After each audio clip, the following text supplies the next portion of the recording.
وعليك يا أخي بمراقبة الله تعالى في حركاتك وسكناتك ولحظاتك وطرفاتك وخطراتك وإراداتك وسائر حالاتك. Hendaknya engkau, wahai saudaraku,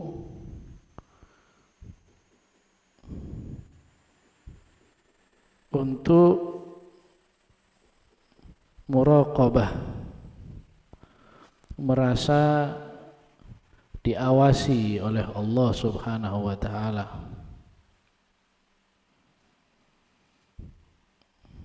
Merasa diawasi oleh Allah Subhanahu wa taala di semua gerak-gerikmu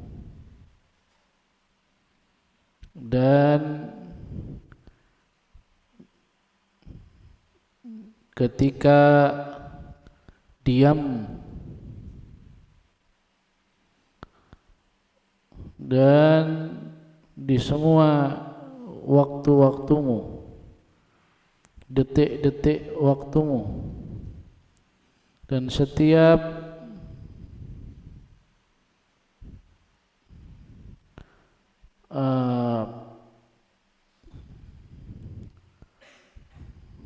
terpejamnya matamu,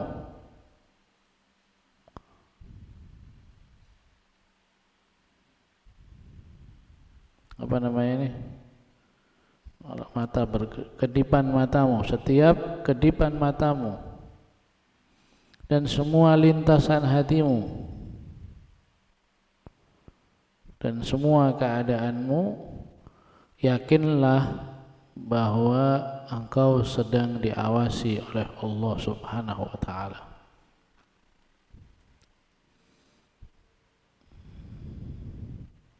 Dan engkau selalu merasa Allah Subhanahu wa taala sangat dekat dengan dirimu.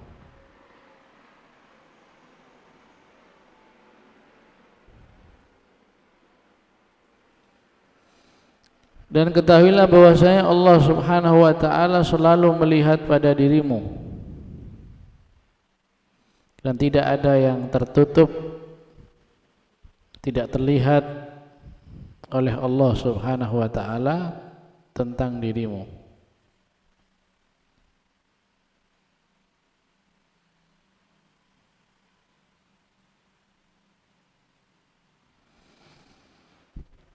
Dan jika engkau melihat kemalasan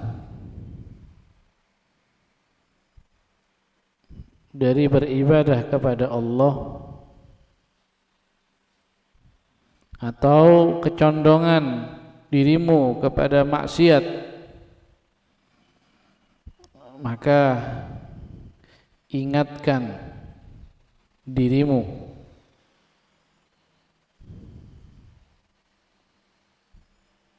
bahwasanya Allah Subhanahu wa taala mendengar dan melihat dirimu.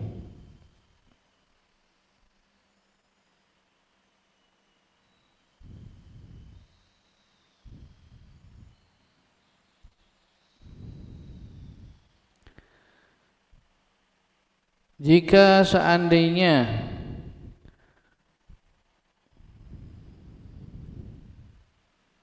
peringatan itu tidak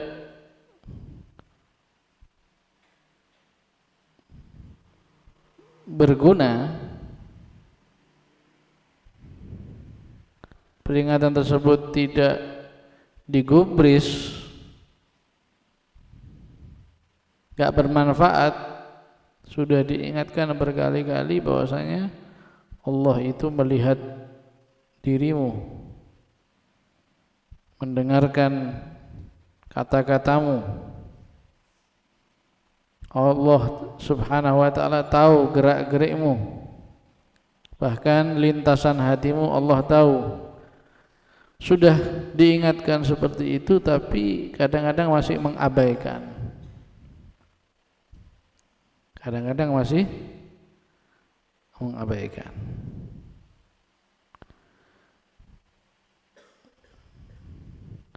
Makanya kalau kita ini percaya bahwasanya Allah melihat kita, itu tandanya orang beriman. Tandanya orang beriman. Tapi ketika kita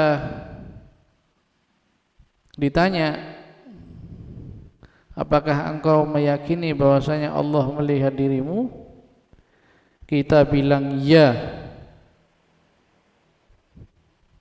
Kita bilang ya. Tapi kelakuan kita tidak sesuai. Kita mengatakan iya Allah melihat kita, tapi yang kita lakukan sehari-hari setiap waktu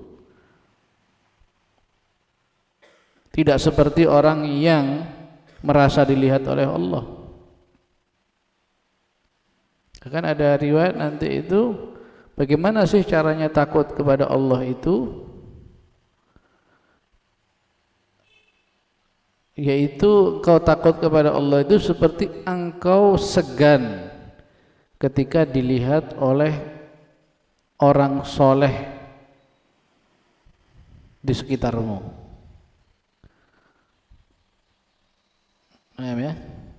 Ada orang-orang itu kalau ada seorang ulama yang lewat, seorang ustadz yang lewat, langsung berubah posisinya.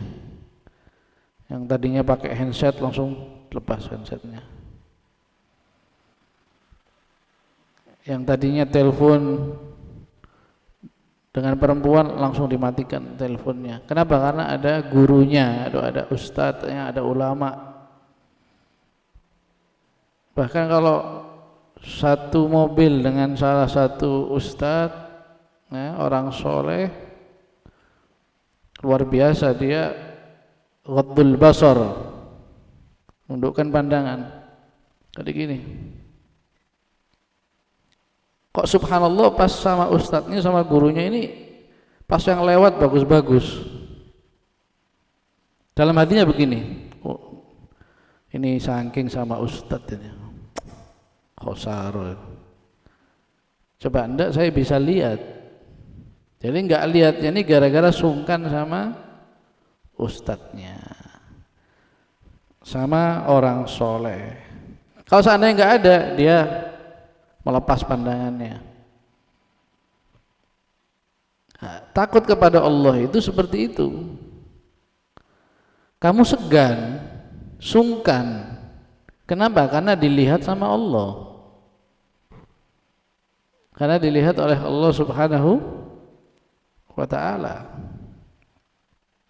Paham saya di sini? Karena Allah itu selalu ada di dekatmu, melihat engkau. Harusnya kita segan, sungkan, mau macam-macam, mau aneh-aneh itu segan ataupun sungkan. Makanya sebagian ulama itu ada yang begitu muraqabahnya kepada Allah Subhanahu wa ta'ala sampai dia tidak mau membuka aurat walaupun di dalam kamar mandi. Walaupun di dalam kamar mandi. Jadi enggak mau telanjang terbuka auratnya walaupun sendiri, walaupun dalam kamar mandi, karena merasa selalu dilihat oleh Allah Subhanahu wa ta'ala. Jelas di sini ya. Nah, ini kalau kita bilang iya takut sama Allah, nyatanya kelakuan kita, perbuatan kita tidak seperti orang yang merasa dilihat oleh Allah. Tapi kalau kita ditanya, engkau percaya Allah melihat engkau setiap saat? Kita bilang tidak, kita kufur. Kalau kita bilang tidak, kufur. Tapi kalau kita bilang iya, kita tidak sesuai dengan apa yang kita katakan.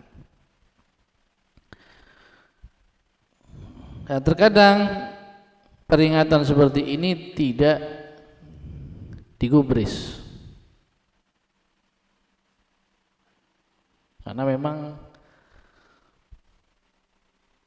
semua bentuk pelanggaran,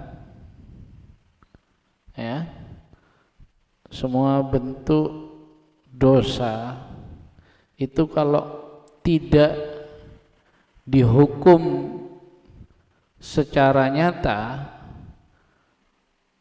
ya, secara langsung, nafsu itu tidak menggubris, nafsu itu tidak memperdulikan. Apa maksud saya? Sampai sini jelas ya? Karena kalau kita melanggar, kita maksiat, ya, nggak ada efeknya. Saya ya maksiat ya sehat. Bukan berarti maksiat langsung disambar petir juga enggak. Coba maksiat langsung sambar petir, nggak mungkin berani maksiat, kan begitu. Nah, nafsu ini tidak mau memberhentikan